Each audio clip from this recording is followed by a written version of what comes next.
You don't belong in this world, James. Look at you. You're invisible.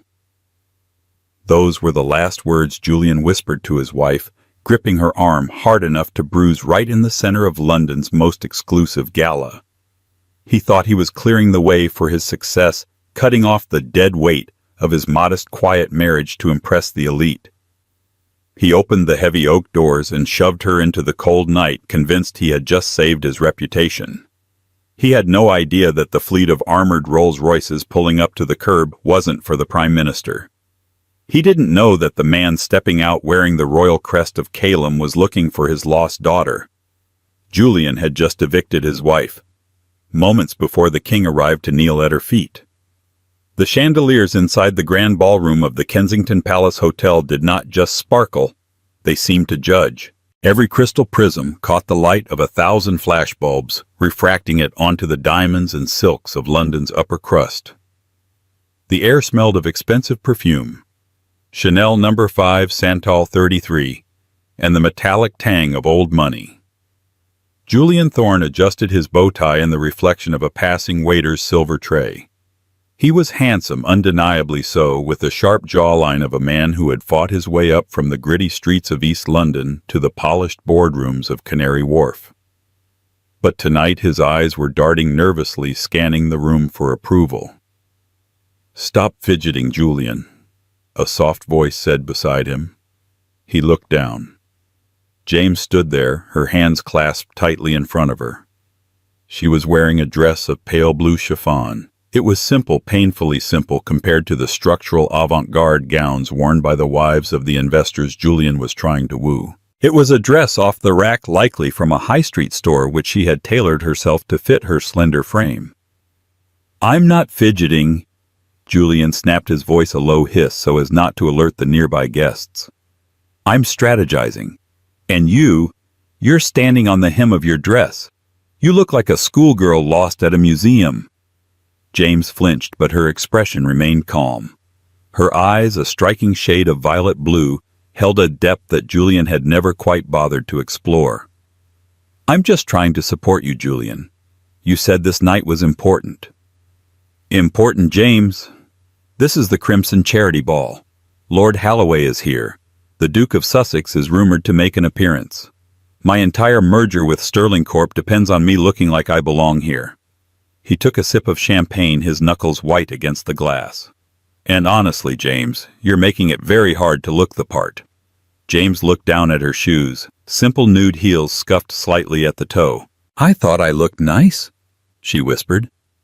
"I pinned my hair up the way you like." "It's not about looking nice. It's about looking expensive," Julian muttered, turning his shoulder away from her as he spotted a potential client. For the last 3 years this had been their dynamic. When they met, Julian was a struggling junior analyst, and James was a quiet librarian who volunteered at the animal shelter. She had been his sanctuary. She made him tea when he worked late, listened to his rants about office politics, and believed in him when no one else did. But as Julian's bank account grew, his memory of their shared struggles faded. He began to see James not as his partner, but as a relic of the poverty he was desperate to escape. She didn't know how to schmooze. She didn't drink alcohol. She didn't laugh at the crude jokes the bankers made. She was just there. "Oh, look, it's the Thornes!" A shrill voice pierced the ambient chatter. Julian stiffened. Approaching them was Isabella Vance, the daughter of the CEO of Sterling Corp. She was everything James was not: loud, dripping in rubies, and aggressively confident. She wore a crimson gown that left little to the imagination and cost more than the house Julian grew up in.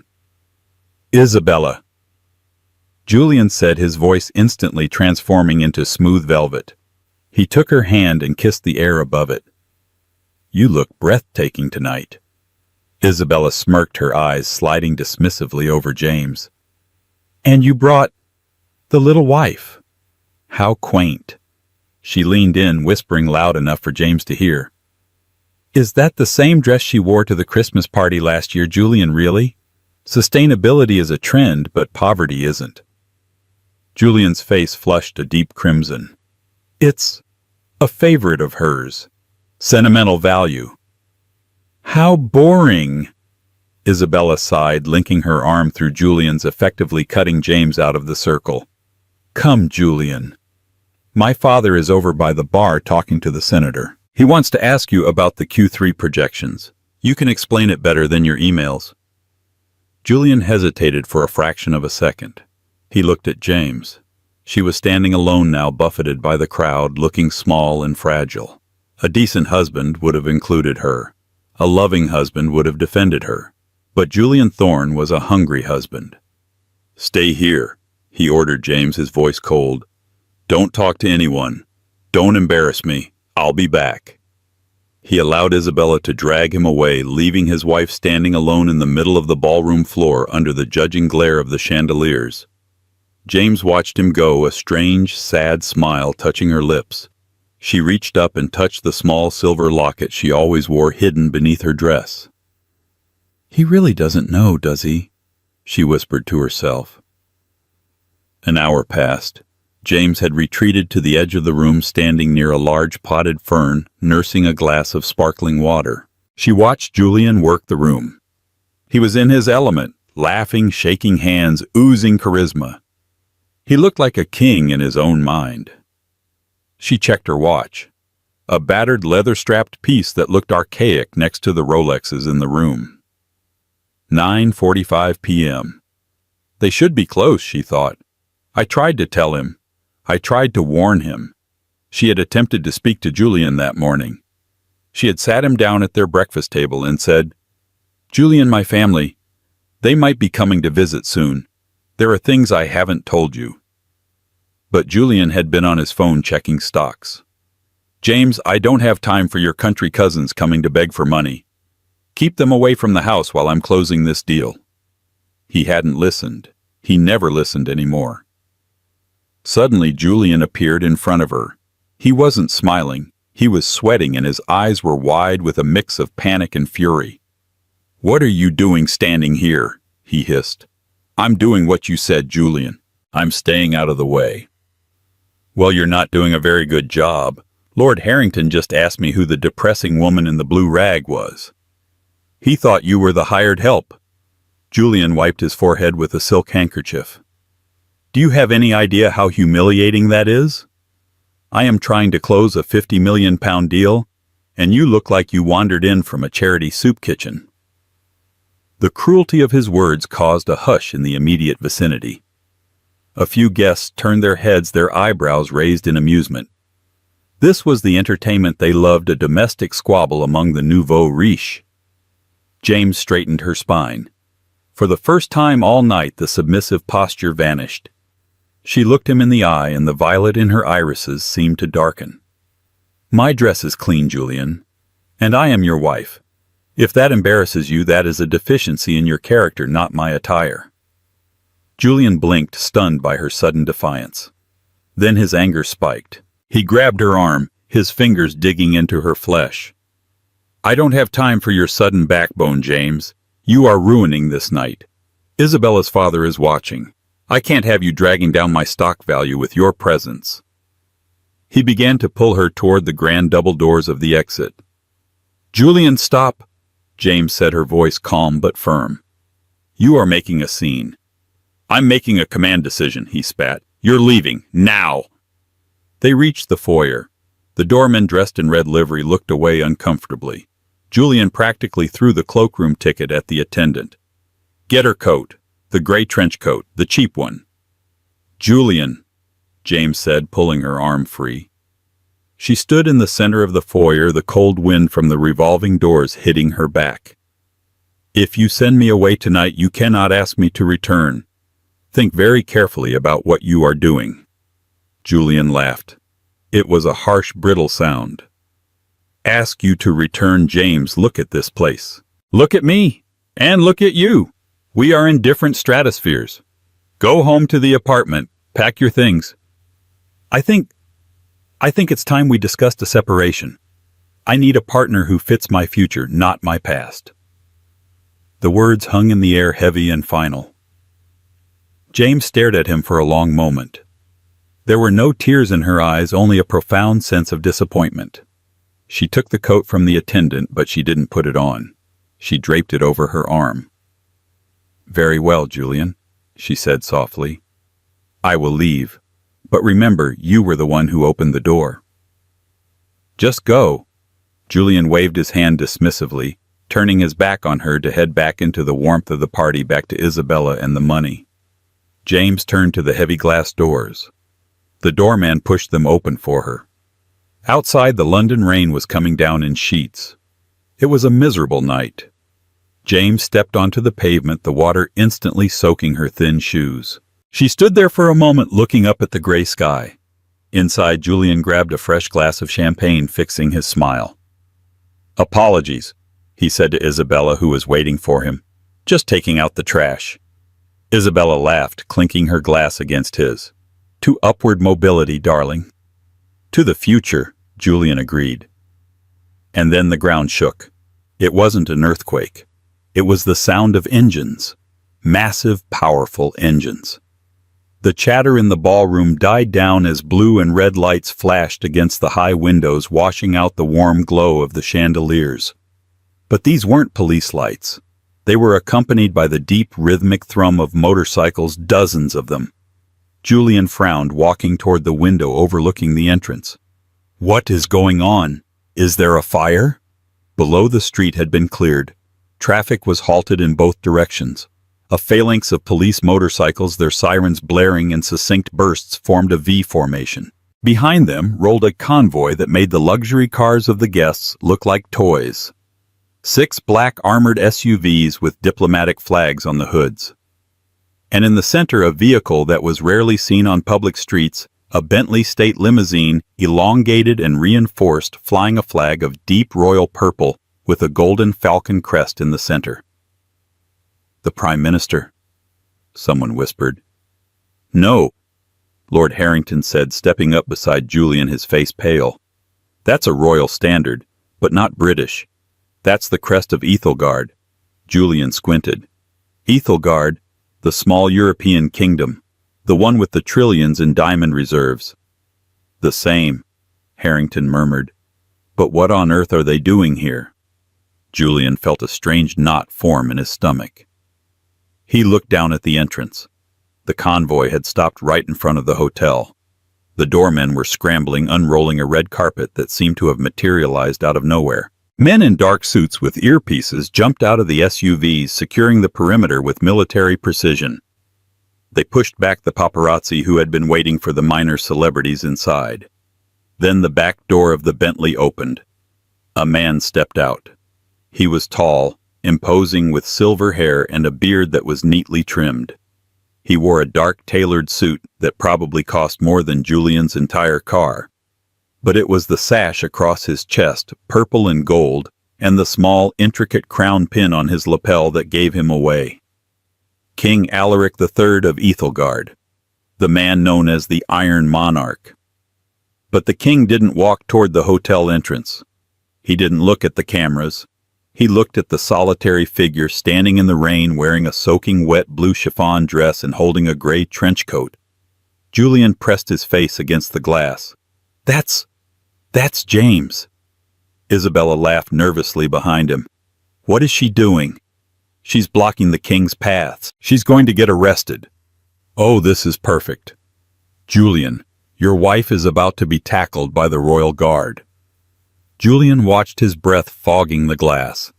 He expected the security guards to shove James aside. He expected the king to ignore the peasant woman standing in his way. Instead, the king stopped. He ignored the umbrella held out by his aide. He walked straight into the pouring rain, his expensive shoes splashing in the puddles. He walked right up to James, and then the unthinkable happened. The Iron Monarch, the ruler of Ethelgard, the man who made prime ministers tremble, bowed. He bowed his head low before Julian's wife. Then he took her freezing hands in his and kissed them. Julian's champagne glass slipped from his fingers. It hit the floor and shattered, the sound echoing in the silent ballroom like a gunshot. The silence in the ballroom was absolute. It was a vacuum sucking the air out of the room. 200 of London's wealthiest people were pressed against the floor-to-ceiling windows, witnessing a scene that defied all logic. Down on the pavement the rain continued to fall, but James seemed immune to it now. King Alaric stood up, taking off his suit jacket and wrapping it tenderly around James's shoulders. He said something to her, something that made James nod slowly. Inside, Julian's mind was racing, misfiring. Mistaken identity, he thought frantically. She looks like someone else. Maybe she used to be his maid. His nanny. Julian, Isabella whispered, her voice trembling. Why is the King of Ethelgard giving his jacket to your wife? Before Julian could answer, the doors of the ballroom burst open. It wasn't the hotel staff. It was a squad of 6 royal guards dressed in ceremonial yet functional uniforms bearing the Golden Falcon insignia. They moved with terrifying speed, securing the room, their eyes scanning the crowd for threats. Behind them walked the hotel manager, looking as if he was about to have a heart attack, and a tall, severe-looking woman holding a tablet. "Ladies and gentlemen," the woman announced, her voice projecting without a microphone, "please remain where you are. His Majesty King Alaric is entering the premises." A collective gasp went through the room. People began frantically adjusting their ties and smoothing their dresses. Isabella Vance looked like she was about to faint. She grabbed Julian's arm. "We have to greet him. Julian, this is it. If we can get a photo with him." Julian felt numb. He couldn't move. He could only stare at the open doors. A moment later, King Alaric walked in. But he wasn't alone. Walking beside him, his jacket draped over her shoulders like a royal cape, was James. But she looked different. Her wet hair was slicked back, revealing the high arches of her cheekbones. Her posture had changed. The slump was gone. She walked with a natural, fluid grace that matched the king's stride perfectly. She didn't look at the floor. She looked straight ahead. The crowd parted like the Red Sea. The king and James walked down the center of the aisle. Julian stood frozen near the buffet table, Isabella clutching his arm. As they approached, Julian's instincts kicked in, the instincts of a salesman. "I have to fix this. I have to own this." He stepped forward, breaking the line. "James," he called out, putting on his best benevolent husband smile, though his eyes were terrified. "Darling, there you are. I was so worried when you stepped out into the rain. I was just coming to get you."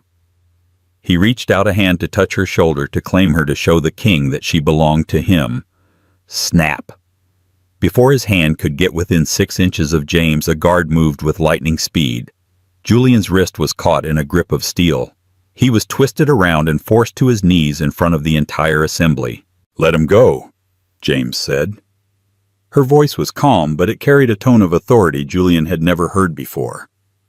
It wasn't the voice of the woman who asked if he wanted tea. It was the voice of a woman used to being obeyed. The guard released Julian, who stumbled back, clutching his wrist. Isabella gasped and stepped away from him, distancing herself from the humiliation. King Alaric looked down at Julian with eyes like chips of ice. "You," the king rumbled. His voice was deep, accented, and terrifying. "You are the one who sent her into the storm." Your Majesty, it was a misunderstanding," Julian stammered, sweating profusely. "I didn't know. I mean, James is just...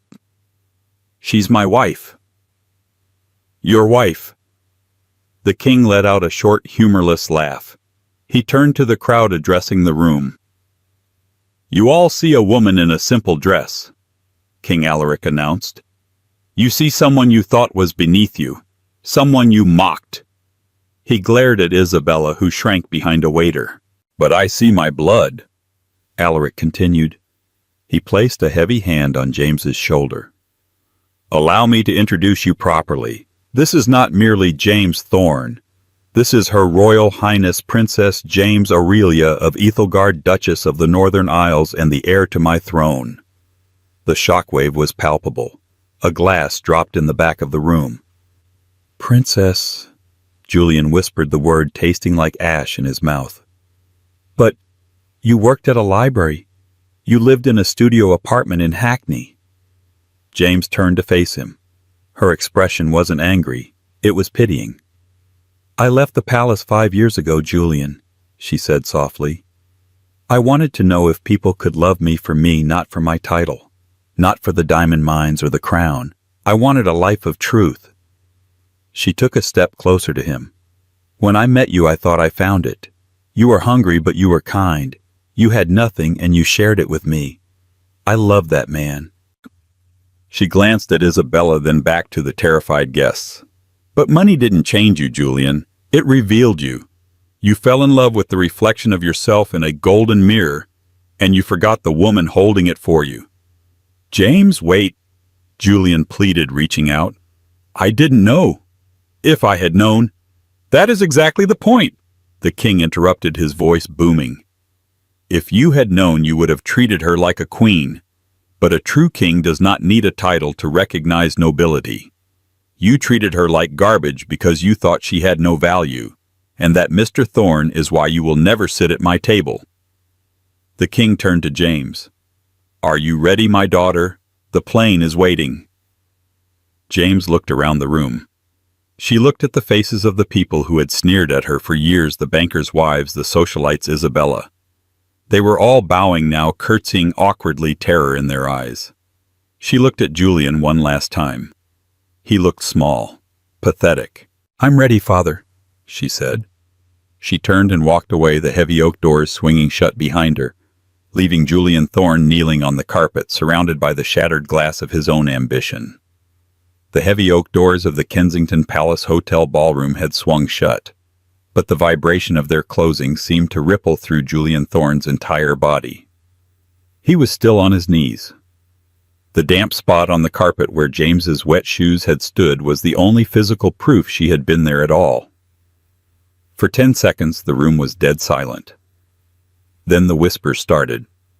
At first they were like the rustling of dry leaves, but quickly they swelled into a roar of hushed, excited malice. Did you hear? A princess. She was a royal princess. And he threw her out. He literally threw the heir to the Ethelgardian throne into the street. Julian scrambled to his feet, his legs feeling like jelly. He looked around wildly for an ally, for anyone who would look at him with something other than contempt. He spotted Lord Holloway, the chairman of Sterling Corp., the man whose approval Julian had spent 6 months courting. Lord Holloway.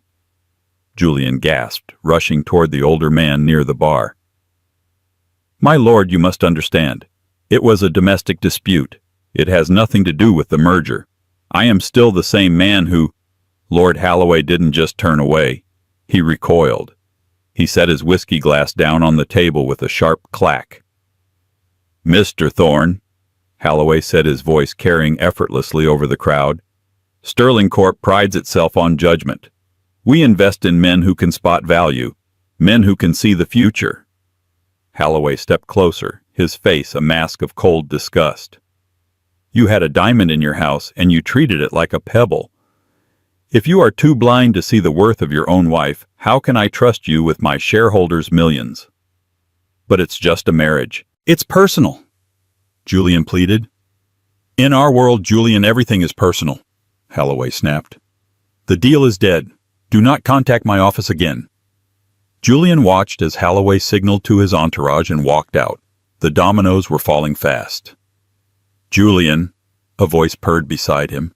It was Isabella Vance. He spun around, a flicker of hope igniting in his chest. Isabella understood ambition.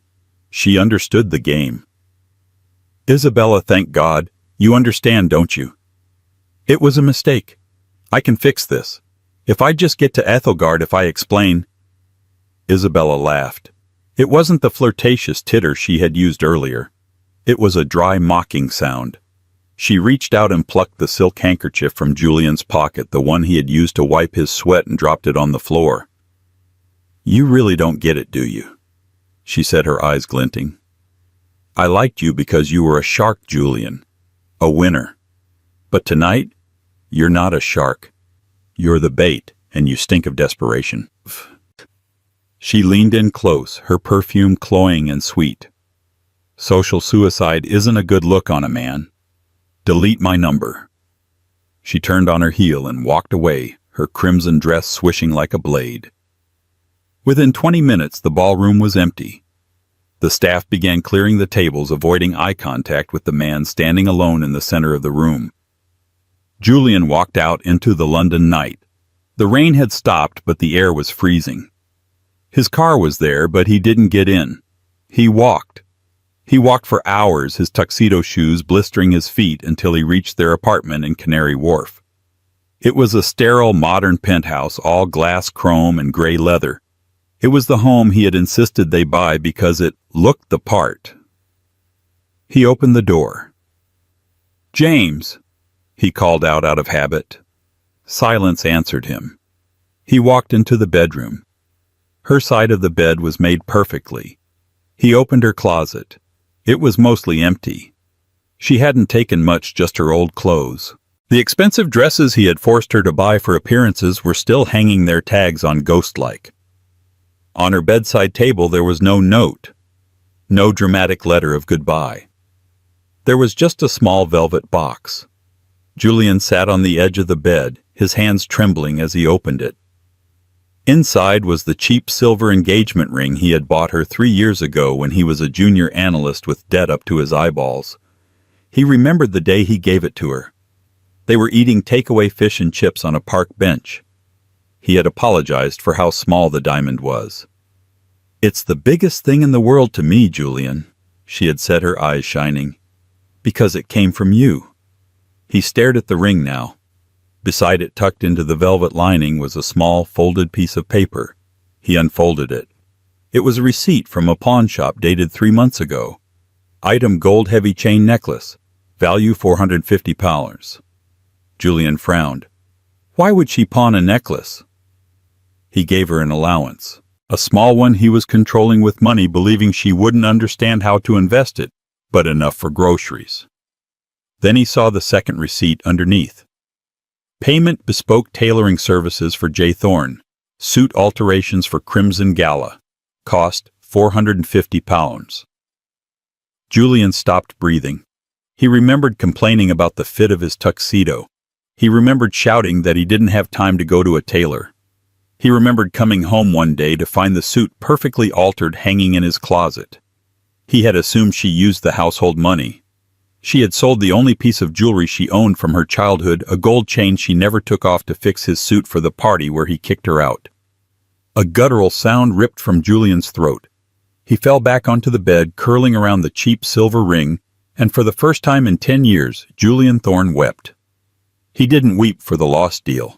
He didn't weep for the humiliation. He wept because the silence in the apartment was deafening, and he finally realized that the quiet, boring woman who waited for him every night was the only thing in his life that had been real. And she was gone. 3,000 miles away, the air was crisp and smelled of pine and snow. The Royal Jet of Ethelgard. A modified Gulfstream G650 began its descent toward the capital city of Solara. James sat in a cream-colored leather seat, staring out the window at the jagged peaks of the Alps rising through the clouds.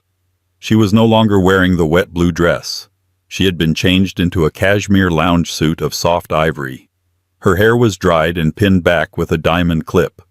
A flight attendant had just cleared away a meal that cost more than her monthly grocery budget in London. "You haven't touched your wine, Your Highness," a deep voice rumbled from across the aisle. James turned. King Alaric was watching her. He looked older in the harsh cabin lighting than he had outside the hotel. His face was gray, and there was a slight tremor in his hand as he held his reading glasses. "I'm not thirsty, Father," she said quietly. "You are angry," Alaric stated. It wasn't a question. "I am tired," James corrected. "You made quite a scene. You humiliated him." "He humiliated himself," Alaric barked, his eyes flashing. "I watched him for 3 years, James. 3 years I let you play house with that commoner. I had my agents report on him every month. I genuinely hoped that he would be worthy of you. I wanted him to be the man who valued the woman, not the status. If he had stood by you tonight, if he had defended you against that viper in the red dress, I would have made him a duke. I would have given him the world." The king leaned forward, his voice dropping to a growl. "But he broke you. I saw it in your eyes. You were fading away, James. You were becoming a ghost in your own life." "I did not raise a ghost. I raised a queen." James looked back out the window. He wasn't always like that. The city, the ambition, it ate him. It changes people. It will not change you, Alaric said firmly, because you are made of stronger stuff. You are an Aurelia. The plane touched down smoothly. As they taxied to the private hangar, James saw the reception committee, hundreds of soldiers, a military band, flags waving in the wind. "I'm not ready for this," she whispered. "You do not have a choice," Alaric said, standing up and buttoning his jacket. He paused, his hand gripping the back of the seat for support. He took a sharp, wheezing breath, his face twisting in pain. "Father." James unbuckled her belt, instantly rushing to his side. "What is it?" Alaric waved her off, straightening up with immense effort. "It is nothing. Old age. Come, your people are waiting." But James saw the sweat beading on his forehead. She saw the pallor of his skin. The rumors she had ignored in London, rumors of the king's failing health, suddenly felt terrifyingly real. They descended the stairs. The cold wind bit at James's face, waking her up. As her foot touched the red carpet, the band struck up the national anthem. Cameras flashed in a blinding wall of light. Waiting at the bottom of the stairs was a man who looked like he had been carved out of marble. He was tall, with dark hair swept back severely and eyes that were a piercing, intelligent gray. He wore the uniform of the Royal Guard, but with the gold cords of a high advisor. This was Count Lucian Valerius, James's childhood friend, her fencing partner, and the man who had arguably been the most vocal opponent of her leaving Ethelgard 5 years ago.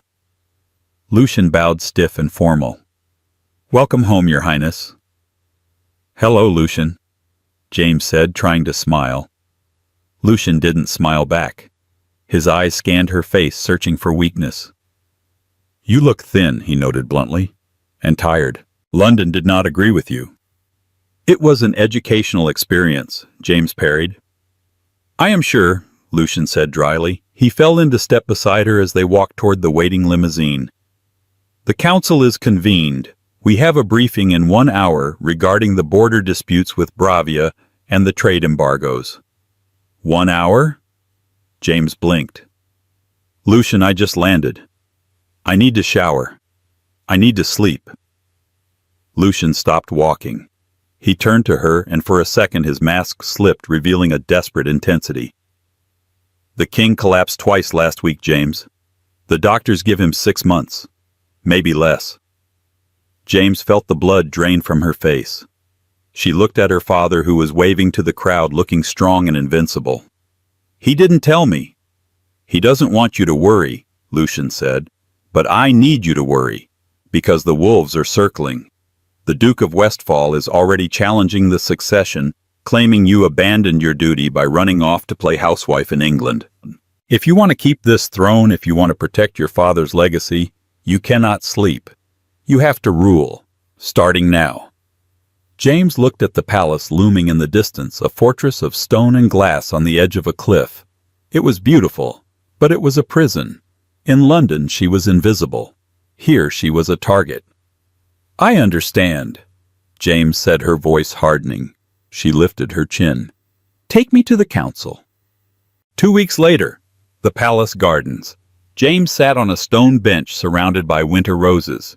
She was wearing a gown of heavy velvet, weighing her down. She held a tablet reviewing agricultural reports. Her life had become a blur of meetings, strategy sessions, and public appearances. She was good at it. She had been trained for this since birth, but she felt hollow. Every time she closed her eyes, she saw the rain in London. She saw Julian's face. She hated him for what he did, but she couldn't turn off the love she had felt for him. It was a phantom limb aching even though it was gone. "A penny for your thoughts." James looked up. It was Count Lucian. He was holding 2 cups of steaming tea. He sat down beside her, not too close, maintaining propriety. "I was thinking about the grain subsidies," she lied. "You were thinking about him," Lucian corrected. He sipped his tea. "The baker's son. The analyst." "His name is Julian," James snapped. "He has been trying to call," Lucian said casually. The palace switchboard has blocked 42 calls from a London number in the last 3 days. He also sent 5 letters. Security scanned them, mostly begging, some weeping. You intercepted my mail. James stood up furious. I filtered out the harassment, Lucian said calmly. James, he is the past. He had his chance. He failed. You need to look forward. The Duke of Westfall is arriving tomorrow for the winter ball. He is going to propose a marriage alliance. And given your father's health, the council thinks you should accept.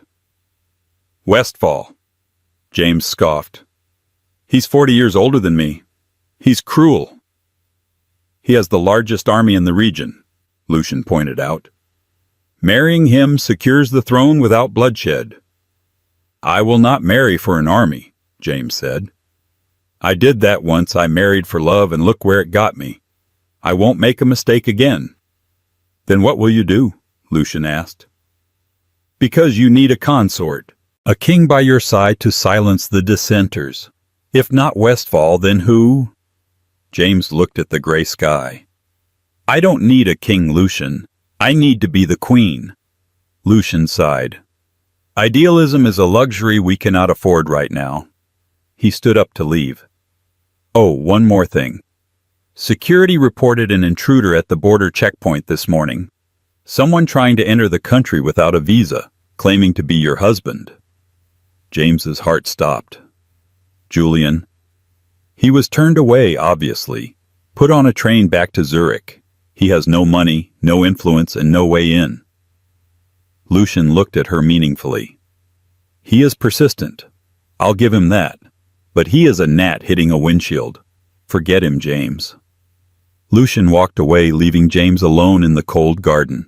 She sat back down, her hands shaking. Julian was here. Or he had tried to be. He had come for her. For the first time in 2 weeks, the ice around her heart cracked. Not enough to forgive him, but enough to wonder. Why did you come, Julian, she thought, to save your bank account or to save me? Julian Thorne had never known true cold. He thought he knew hardship from his childhood in East London, but the cold of the Ethelgardian borderlands was a living, breathing beast. He was in the village of Kalin, the last outpost before the mountain pass that led to the capital. He had no car. His credit cards had been frozen by Sterling Corp, who sued him for breach of contract, and his assets in London were seized. He had sold his Rolex in Zurich to buy a train ticket and a thick wool coat that smelled of wet dog. He looked nothing like the polished financier of Canary Wharf. His beard was grown out, patchy and rough. His eyes were sunken. He looked like a beggar.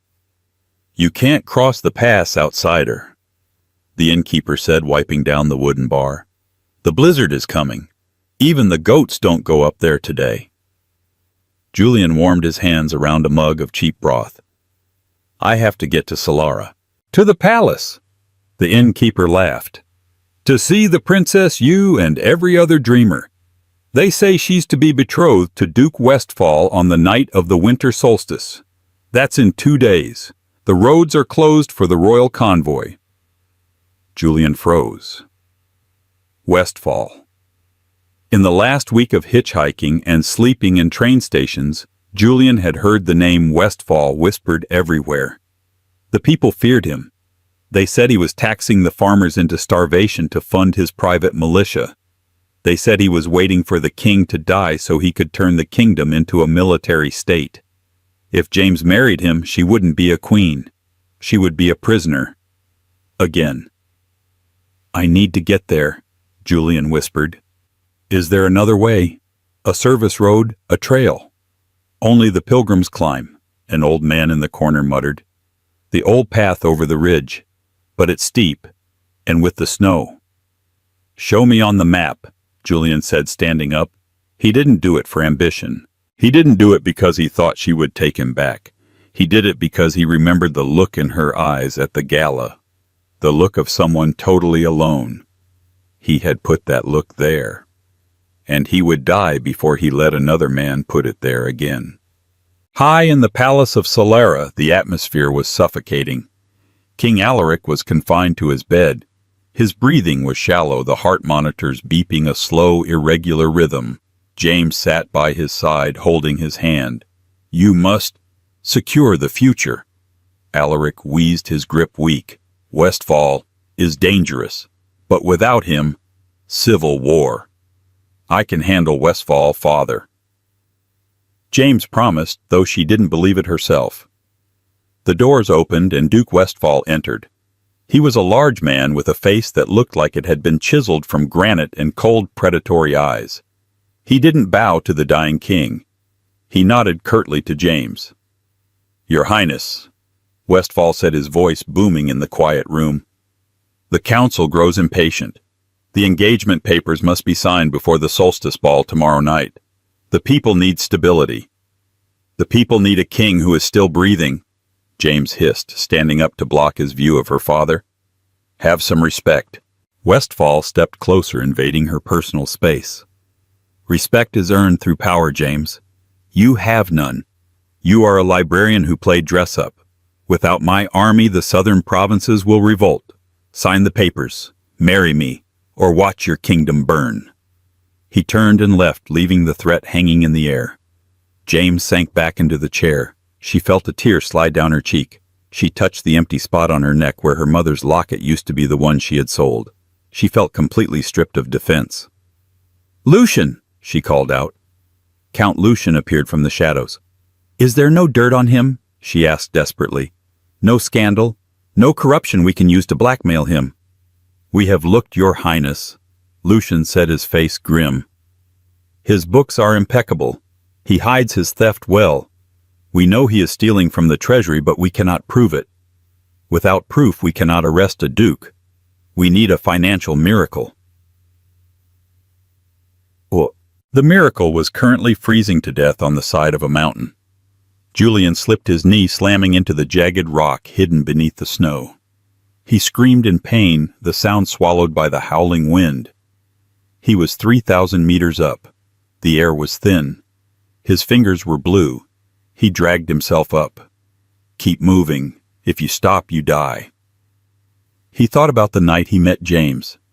She was reading a book in the park. He had sat next to her eating a sandwich. She had offered him a napkin. It was such a small thing. Kindness. I traded kindness for a merger, he thought bitterly. He crested the ridge. Below him, the valley of Solara spread out, glittering like a bowl of diamonds. The palace stood on the cliff, glowing with golden light. He began the descent. It was easier, but his body was shutting down. He stumbled into the outskirts of the city just as the sun began to rise on the day of the solstice. He didn't go to the palace gates. He knew the guards would shoot a vagrant on sight. Instead, he went to the one place he knew better than anyone else, the central bank of Ethelgard. He waited in the alley until the junior clerks arrived. He grabbed a young man wearing a familiar gray suit, the uniform of an analyst. "Help me," Julian croaked, grabbing the man's lapel. The clerk yelped. "Get off me, guard." "Wait." Julian pulled out a crumpled piece of paper, the only thing he had kept from his past life. It was his business card. Julian Thorne, Senior Analyst, Sterling Corp. "I know how to read the ledger of shadows." Julian gasped. "I know how men like Westfall hide their money. I can prove it, but I need a terminal. I need access." The clerk looked at the card, then at the desperate, freezing man. You're the husband, the one from the news." "Please," Julian begged. "I don't want money. I want to save the Queen." The grand ballroom of the royal palace made the hotel in London look like a broom closet. The ceilings were painted with frescoes of ancient battles, and the floor was polished marble. But the mood was funereal. James stood on the dais wearing the ceremonial crown of Ethelgard. It was heavy, hurting her neck. Beside her stood Duke Westfall, looking smug in his military dress uniform. The nobility of the realm were gathered. They whispered behind their fans. They knew this wasn't a marriage. It was a hostile takeover. "Lords and ladies," the high priest announced, "we gather tonight to unite the houses of Aurelia and Westfall, to secure the peace." James's hands were shaking. She looked at the contract on the table before her. If she signed it, she gave Westfall control of the army and the treasury. If she didn't, he would launch a coup within the week. She picked up the quill. "Sign it, my dear," Westfall whispered, a cruel smile playing on his lips. "And try to look happy." "Look." James lowered the pen to the paper. Bang! The heavy double doors at the end of the hall didn't just open, they were thrown open with such force that they hit the walls with a thunderous crash. The music stopped. Every head turned. Standing in the doorway was Count Lucian, and beside him, supported by 2 guards, was a man who looked like he had walked out of a nightmare. Julian. He was wearing ill-fitting clothes borrowed from a bank clerk. His face was windburned, his lips cracked, and he was limping heavily, but his eyes were blazing with a fire that terrified the aristocrats nearby. "Stop!" Julian shouted. His voice was raspy, broken, but it filled the hall. "Seize him!" Westfall roared, his face turning purple. "He is an intruder, a peasant! He is a witness!" Count Lucian bellowed, stepping in front of Julian, his hand on his sword. "And he speaks with the authority of the royal audit." James dropped the quill. She took a step forward, her heart hammering against her ribs. "Julian!" Julian shook off the guard supporting him. He limped down the long aisle, clutching a stack of printed documents in his hand. He ignored the gasps, the stares, the whispers. He only looked at James. He stopped at the foot of the dais. He didn't look at Westfall. "You can't sign that," Julian wheezed, holding up the papers. "He's bankrupt, James." Westfall froze. "Lies remove this filth." "It's all here," Julian said, his voice gaining strength. He turned to the crowd, holding up the evidence.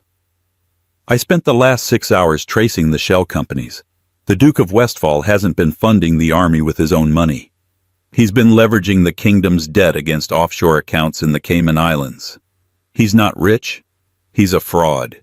He's siphoning the pension funds of the soldiers to pay for his own estates." Julian threw the papers at Westfall's feet. "If he marries you, he gets immunity. He gets access to the royal treasury to cover his tracks. He's not saving the kingdom, James. He's looting it." The room erupted. Generals looked at Westfall with sudden suspicion. If he stole their soldiers' pensions, he was a dead man. "Is this true?" General Kalin stepped forward, picking up a document. He scanned it, his eyes widening. "These routing numbers. These are the missing funds from the northern garrison."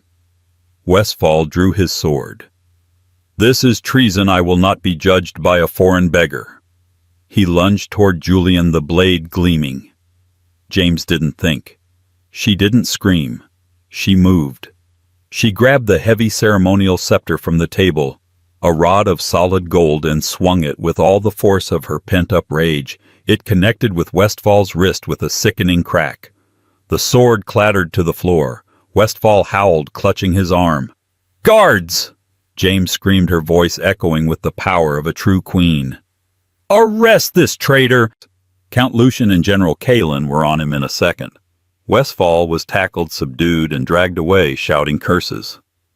Silence returned to the hall, but it was a different kind of silence. It was the silence of awe. James stood on the dais, breathing hard, the scepter still in her hand. She looked down at Julian. He was swaying. The adrenaline was fading and the exhaustion was taking over. He looked up at her, tears cutting tracks through the dirt on his face. "I fixed the merger," he whispered, a weak, sad smile touching his lips. "I'm good at the numbers, James. That's all I was ever good for." His eyes rolled back, and he collapsed onto the marble floor. 3 days later, Julian woke up in a bed that was softer than clouds. The room smelled of lavender and antiseptic. He tried to sit up, but his body ached everywhere. "Easy," a voice said. James was sitting in the chair by the window. She wasn't wearing a crown. She was wearing a simple blue dress very similar to the one she wore that night in London. "You've been asleep for 3 days. she said softly. "The doctors say you have severe hypothermia and exhaustion. You almost died, Julian." Julian looked at his hands. They were clean, bandaged. "Westfall?" he asked. "In the dungeon. The council is seizing his assets. The kingdom is safe." She stood up and walked to the side of the bed. "Why did you do it?" she asked. "You could have stayed in Zurich. You could have started over." Julian looked at her. "I realized something, James, that night in the rain." He reached into the pocket of the pajama shirt someone had dressed him in. It was empty. He panicked. "Looking for this?" James held up her hand. In her palm sat the cheap silver engagement ring, and tangled with it was the gold chain she had pawned. "Lucian found it in your coat pocket," she said. "You bought my necklace back." "I used the last of my money," Julian said, his voice thick with emotion. "I wanted to bring it to you. I wanted to tell you that I know I can't be your husband. I lost that right. I'm a selfish, arrogant man who broke the best thing he ever had." He looked her in the eyes. "But I wanted you to know that I saw you. Finally. I saw you, James. And I wanted to serve you just once without asking for anything in return." James looked at the ring. Then she looked at the man. He wasn't the shiny, perfect husband she had married. He was broken, scarred, and humble. "You are right," James said. "You can't be my husband." Julian nodded, looking away, accepting his fate. "I understand. I'll leave as soon as I can walk." "You can't be my husband," James repeated, "because the man I married in London is dead. He died in the snow on that mountain." She reached out and took his hand, lacing her fingers through his. "But the man who climbed a mountain to save me, the man who faced a duke with nothing but a piece of paper and his courage." She squeezed his hand. "I think I would like to get to know him." Julian looked up, hope fragile in his eyes. "James, I have nothing. You have the Queen's favor," she whispered, leaning down and kissing his forehead. "And you have time. Don't waste it." Outside the window, the snow began to fall again, covering the tracks of the past, leaving a pristine white page ready for a new story to be written. And that is the story of Julian and James. From the cold streets of London to the throne of Ethelgard, they learned that true royalty isn't about blood or crowns, it's about character. Julian had to lose everything, his money, his status, and his pride, to find the one thing that actually mattered: the woman he loved. He thought he was saving her by fixing the merger, but in the end she saved him by teaching him what it means to be a man. What do you think? Did Julian deserve a second chance? Or should James have sent him away for good after what he did at the party? It's a tough one. Let me know in the comments below. Would you forgive him? If you enjoyed this story of heartbreak, redemption, and royal justice, please hit that like button. It really helps the channel. Share this with a friend who loves a good drama, and don't forget to subscribe and ring the bell so you never miss a story. Thanks for watching, and I'll see you in the next video.